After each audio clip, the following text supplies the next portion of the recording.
Hello everyone, welcome back to another video. My name is Panda, and today I will be playing an indie game from Steam. It's a free game. It's called The Monster Inside by Random Seed Games. I don't really know much about this game other than it's a film noir style game, and it's about a detective trying to keep he has a disease. He's trying to keep it under hand, and I'm gonna start playing.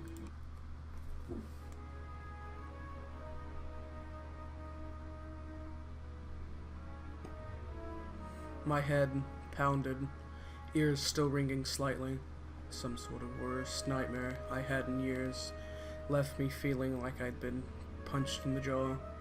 But just like any other day, I dragged myself to the office.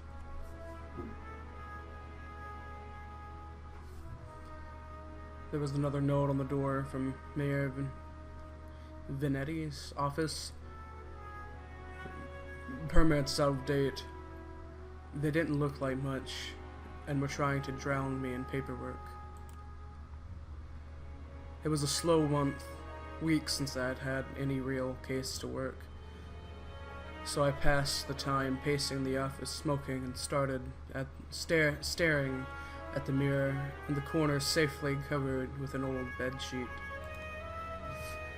I don't dare look at my own reflection. I'm too afraid of what I might see, afraid someday I might have to face what I really am. The girl came to me so quiet, I nearly choked my cigarette.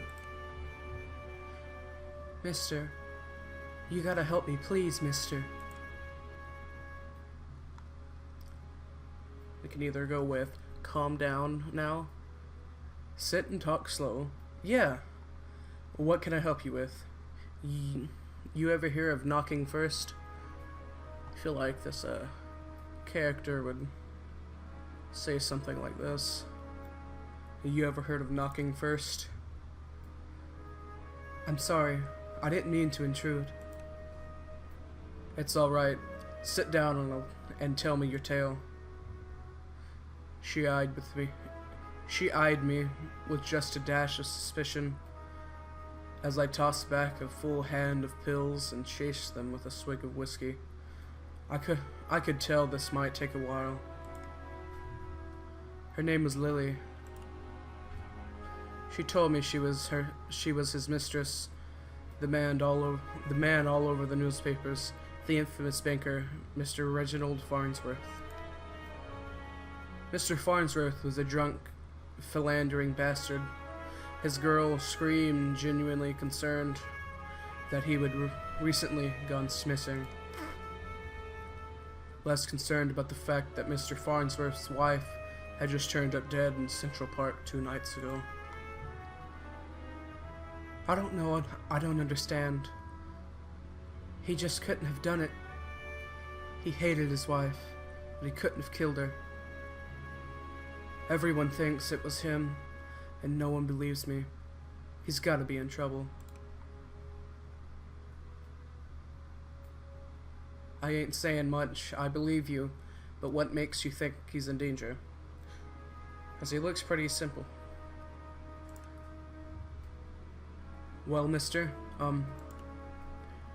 Jack. You can call me Jack. Oh, so our name's Jack. Jack, whoever did that to his wife must have been the one who took him. He would have never left without me. He promised me. I'm sure Mr. Farnsworth promised this poor girl a lot of things. Please, the cops won't listen to me, and they want to bring him in on charges. You gotta prove it wasn't him before they find him. Honestly, I don't doubt they are in too much of a hurry. Farnsworth had practically the entire police force in his deep pockets, probably why they haven't found him yet. If they find him and brought him back in, it would be due to public pressure. Sometimes a mob with pitchforks is more dangerous than one man with money. So, my curiosity, but might not look what I find, can help you. We'll get to the bottom of it. Don't worry. You've got my curiosity, but you might not like what I find. Oh, thank you, mister. Jack, thank you. But please, be careful. I don't think this was just any murder or kidnapper. I think it was a beast.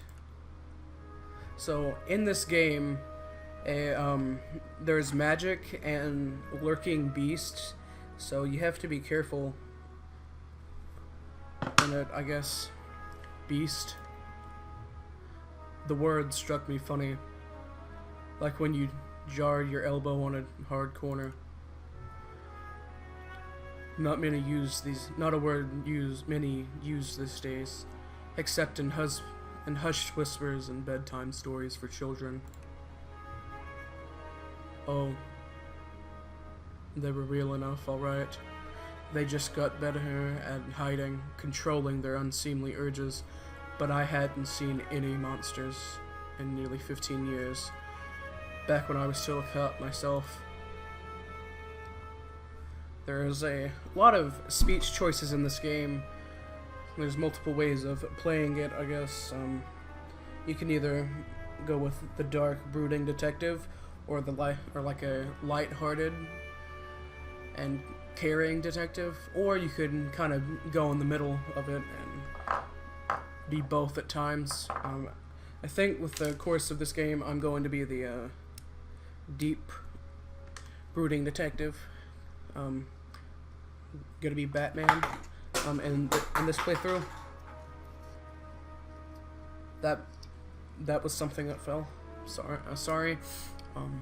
Just back to the game. Leave the detective work to me.